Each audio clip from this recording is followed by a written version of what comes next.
Through the Desert by Henryk Sienkiewicz. Subscribe if you want more audiobooks like this. Chapter 35. They did not break up camp until several days later. They departed at dawn, 6 o'clock, after a short prayer, in which they earnestly commended themselves to God. At their head rode Staś on horseback, preceded by Saba. Behind him solemnly marched King, flapping his ears and carrying on his enormous back the palanquin in which Nell and Mia were seated. Then, under Kali's guidance, followed the horses, tied together with a long rope and laden with all sorts of baggage, and little Nasibu on the donkey, which was as fat as the boy, brought up the rear. At that early hour the heat did not inconvenience them very much, although the day was fine, and from behind the Caramajo mountains the sun rose in great splendor from a cloudless sky. An eastern breeze mitigated the heat of its rays. Occasionally the wind blew a gale, waving the jungle grass like billows of the sea. Vegetation had grown so luxuriantly after the copious showers, especially at the lower levels, that King and the horses were covered up by the grass, so that all that could be seen above the waving jungle was the white palanquin, which looked like a ship sailing on a lake. After marching for an hour, they came to a dry, high plateau lying to the east of Linda Mountain, and saw enormous thistles, with stems as thick as tree trunks and flowers as large as human heads. On the slope of many plateaus, which from a distance looked barren, they found heather 8 feet high. Other plants that grow very small in Europe flourished here, large as the thistles and heather, and giant trees standing by themselves in the jungle looked like church towers, especially that species of fig tree known as the deru tree, whose weeping branches turn into new stems on touching the ground, covered enormous areas, so that each tree made a wilderness in itself.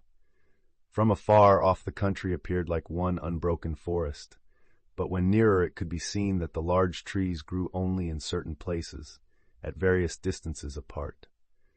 Toward the north, very few of them could be seen, and the country seemed more like a mountainous steppe covered with an even jungle, out of which the umbrella-shaped acacias alone towered.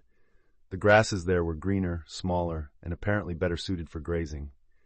Nell from her high seat on King's back and Staś from a hillock saw larger herds of antelope than they had ever seen before. The animals of each species grazed by themselves, or occasionally intermingled with the gnu, boar, gazelle, ariel, female antelope, buffalo, springbuck, large kudu, and others. There were a great many zebras and giraffes to be seen.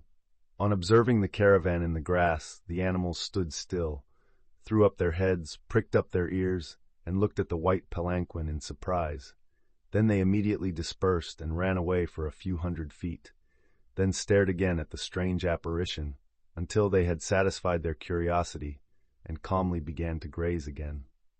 From time to time there appeared in front of the caravan a rhinoceros growling and snarling, but notwithstanding its aggressive nature and its disposition to attack everything that comes in its way, it fled ignominiously before the glance of King, who was only kept from following it by a command from Staś.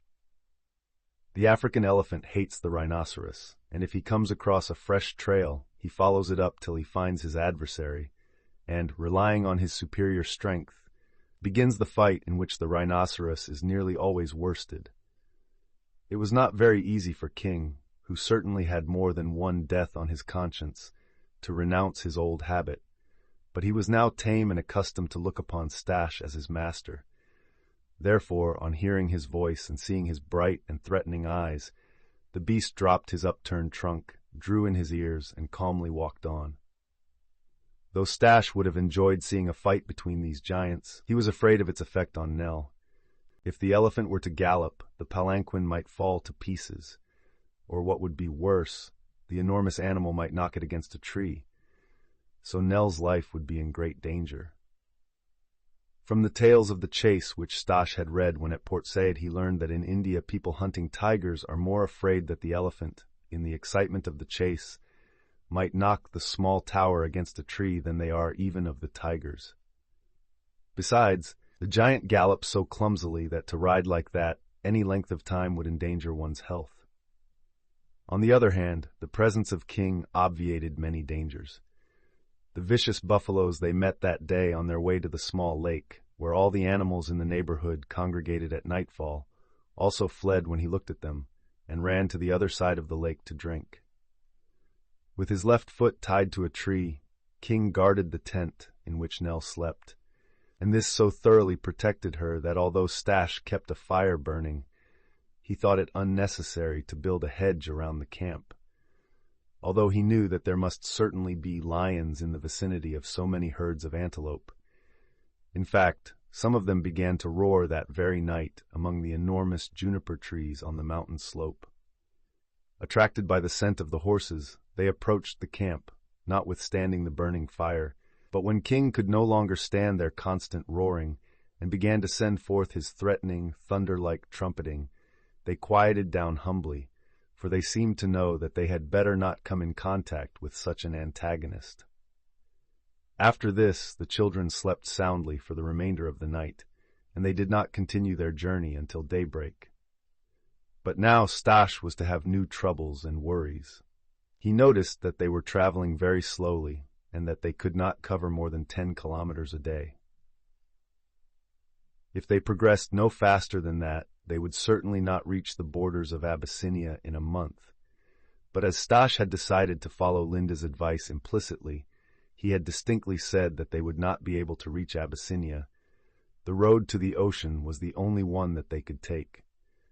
But according to the calculation made by the Swiss, more than 1,000 kilometers lay between them and the ocean, that is, in a direct line. For by way of Mombasa, which lies in a more southerly direction, it is farther away, and it would take more than 3 months to make the journey.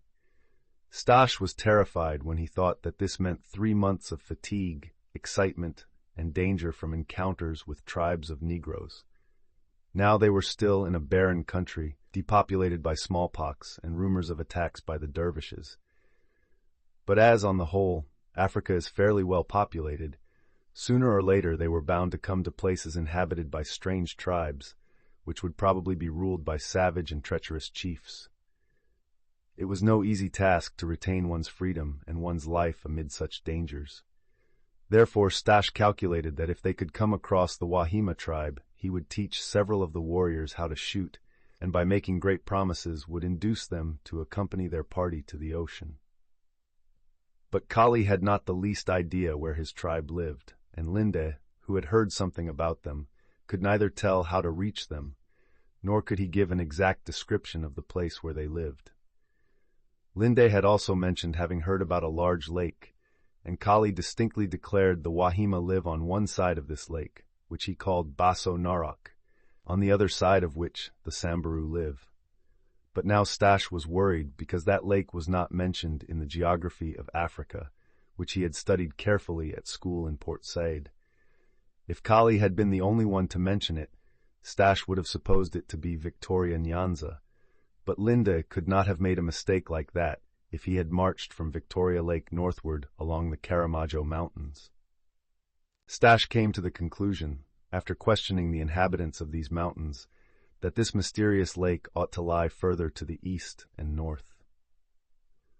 Staś did not know what to think of all this.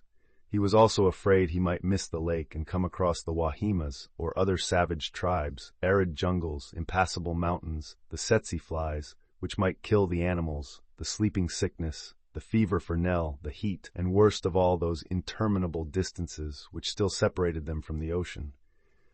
But having left Linde Mountain, the only thing to do was to advance steadily due east. Linde had said that this was a journey to tax the strength of an experienced and energetic explorer to the utmost. But Staś had already had great experience, and for Nell's sake, he determined not to think of himself and to spare no energy to accomplish his purpose. For the present, it was necessary to save the girl's strength, and so he decided to travel only between 6 and 10 o'clock in the morning, and from 3 to 6 o'clock in the evening, when there happened to be no water at their first halting place. However, as there had been plenty of rain during the rainy season, they found water everywhere.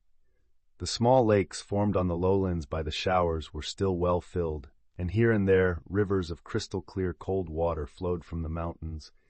These were very inviting to bathe in, and also very safe, for crocodiles only live in larger streams where there are plenty of fish, upon which they chiefly subsist. As Staś had found a very good filter among Linda's things, he did not allow the girl to drink unfiltered water. The filter always surprised Callie and Mia, for they saw that, though filled with clouded and whitish water, only clean and clear water flowed from it into the reservoir beneath. At this they laughed and slapped their knees to show their pleasure and surprise. On the whole, the beginning of their journey was made by easy stages. They had received from Linda large supplies of coffee, tea, sugar, bouillon, various canned goods, and all kinds of medicines. Staś was not sparing of these, for they had more than they could take with them. They also had plenty of utensils of all kinds, weapons of various caliber, and rockets, which would be of great service when meeting Negroes. The country was very fertile, and there was plenty of fruit and fresh meat. In the lowlands they occasionally came across swamps, which had not evaporated sufficiently to poison the air with their deadly odors, being still covered over with water. At this height there were no mosquitoes to inoculate one with the fever. Still, the altitude did not prevent it from becoming unbearably hot by 10 o'clock. The small travelers made a halt during the so-called white hours, in the deep shade of large trees, through the thick foliage of which not a ray of sun could penetrate. And so Nell, Staś, and the Negroes kept in excellent health. Remember to subscribe.